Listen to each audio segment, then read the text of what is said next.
भगवान कृष्ण किस वंश के थे? आप सभी भगवान विष्णु के अवतार माने जाने वाले श्री कृष्ण से जुड़ी बहुत सी कथाओं के बारे में जानते ही होंगे, परंतु आज मैं आपको इस लेख में भगवान कृष्ण की पूरी वंशावली के बारे में बताने जा रहा हूं, जिसके बारे में सभी कृष्ण भक्तों को अवश्य ही जानना चाहिए। भगवान कृष्ण किस जाति के थे? कृष्ण भगवान किस गोत्र के थे? कृष्ण भगवान किस कास्ट के थे? इन सभी सवालों का उत्तर हमने इस पोस्ट में प्रमाण के साथ दिया है। इन सभी उत्तरों को जानने के लिए इस पोस्ट को पूरा पढ़ें। भगवान कृष्ण किस वंश के थे? ये जानने के लिए आपको पहले श्री कृष्ण की पूर्वज के बारे में जानना होगा। भगवान कृष्ण की पूर्वज कौन थे? ये जानते ही आपको खुद ब खुद पता चल जाएगा कि भगवान कृष्ण के वंश क्या था और भगवान कृष्ण कौन से जाति के थे। श्री कृष्ण वासुदेव के पुत्र थे।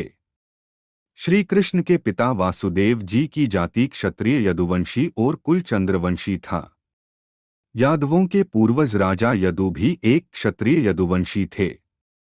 यदुवंशी अपने नाम के पीछे यादव लगाते हैं। इससे पता चलता है कि श्री कृष्ण भगवान की जाति क्षत्रिय यदुवंशी था। कृष्ण वंशावली वर्टिकल बार वासुदेव और श्री कृष्ण के पूर्वज। एक चंद्रवंशी की उत्पत्ति। अगर आप भगवान श्री कृष्ण के भक्त हैं तो इस लेख को अंत तक जरूर पढ़ें। पाठकों विष्णु पुराण में इस बात का वर्णन किया गया है कि तीनों लोकों के पालनहार विष्णु जी की नाभि कमल से परम पिता ब्रह्मा जी की उत्पत्ति हुई थी और सृष्टि के रचिता ब्रह्मा के मस्तिष्क से उत्पन्न हुए थे अत्रि। अत्रि ने भद्र से विवाह किया, उन दोनों से सौंभ यानी चंद्रमा की उत्पत्ति हुई और यहीं से सौंभ वंश अर्थात चंद्रवंश की शुरुआत हुई। युवावस्था में सौंभ की तरफ ऋषि बृहस्पति की पत्नी तारा आकर्षित हुई। दोनों ने मिलकर ऋषि बृहस्पति की अनुपस्थिति में बुध नामक बालक को जन्म दिया। भागवत के अनुसार सौंभ पुत्र ऋषि बुध भारत खंड आए। धरती पर सूर्यवंशी राजा मनु की पुत्री इला को बुध से प्रेम हो गया।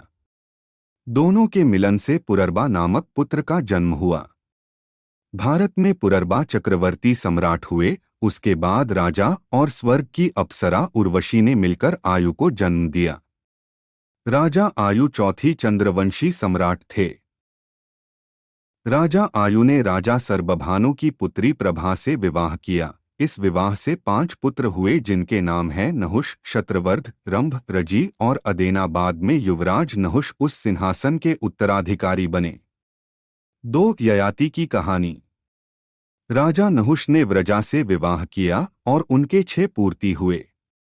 उनके नाम है यति, ययाति, समति, अयति, वेति और कीर्ति और एक रुचि को जन्म दिया जो कि एक नारी थी।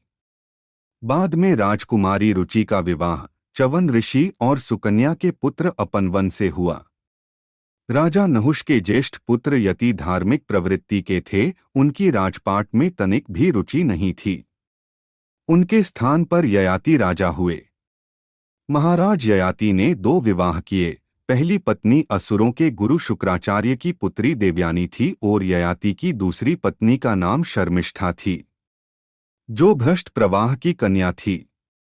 राजा ययाति की दोनों पत्नियों से कुल 5 महाप्रतापी पुत्र पैदा हुए जिनका वर्णन ऋग्वेद में भी मिलता है।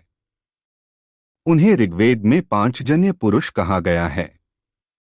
इसलिए यादव आधुनिक क्षेत्रीय नहीं बल्कि पौराणिक और वैदिक क्षत्रिय हैं।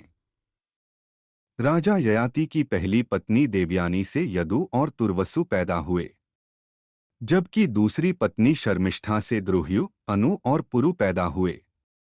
3 यदु वंश की वंशावली। ययाति के इन 5 पुत्रों से 5 महत्वपूर्ण वंश की उत्पत्ति हुई, जैसे ययाति की प्रथम पत्नी के प्रथम पुत्र यदु से यादव वंश तथा इनके दूसरे पुत्र तुर्वसु से यवन वंश बना। उसी प्रकार राजा ययाति की दूसरी पत्नी शर्मिष्ठा के तीनों पुत्रों से, जैसे कि द्रुह्यु से भोजवंश, अनु से मलेक्ष वंश और पुरु से पौरव वंश बना। यदु से सहस्त्रजीत, कोष्ठा, नल और रिपु 4 पुत्र हुए, जिसमें कोष्ठा से 13 पुत्र हुए। कोष्ठा के 13वें पुत्र विधर्म ने विदर्भ राज्य की स्थापना की थी। राजा विदर्भा के 3 पुत्र थे, कथ, कौशिक, रोमपाद। विदर्भा सबसे बड़े पुत्र कथ से 15 पुत्र जन्मे। कथ के 15वें पुत्र भीमसत्वत से 7 महाप्रतापी पुत्र जन्मे। उनके नाम है भाजी, भजमान, दिव्य, देववृद्ध, वृष्णि, अंधक और महाभोज। इन 7 पुत्रों में से वृष्णि और अंधक अति महान थे। वृष्णि के देवमोड़ और योद्धाजीत नाम के 2 पुत्र हुए। देवमोड़ की 2 रानियां मनीषा और विश्परा थी। देवमोड़ की पहली पत्नी मनीषा से शूरसेन हुए और शूरसेन की पत्नी मारिया से 10 पुत्र और 5 पुत्री पैदा हुई। इनके 10 पुत्रों में वासुदेव सबसे बड़े थे और 5 पुत्रियों में सबसे बड़ी प्रथा यानी कि कुंती थी। जबकि देवमोड़ और विश्पर्णा से पार्जन्य का जन्म हुआ और पार्जन्य से 9 पुत्र हुए, जिनमें नंदबाबा सबसे प्रमुख थे। वह भीमसत्व के पुत्र अंधक के वंश में देवकी और कंस का जन्म हुआ। दिए गए तत्व से पता चलता है कि वासुदेव यदुवंशी थे। वासुदेव की 2 पत्नियां थीं, देवकी और रोहिणी। रोहिणी के गर्भ से बलराम का जन्म हुआ, जबकि देवकी के गर्भ से भगवान श्री कृष्ण का जन्म हुआ था।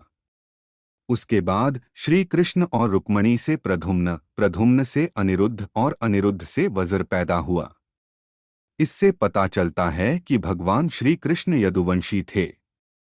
तो दोस्तों, आपको श्री कृष्ण से जुड़ी यह जानकारी पसंद आई होगी। अगर आपको पसंद आई हो तो ज़्यादा से ज़्यादा इसको शेयर करें।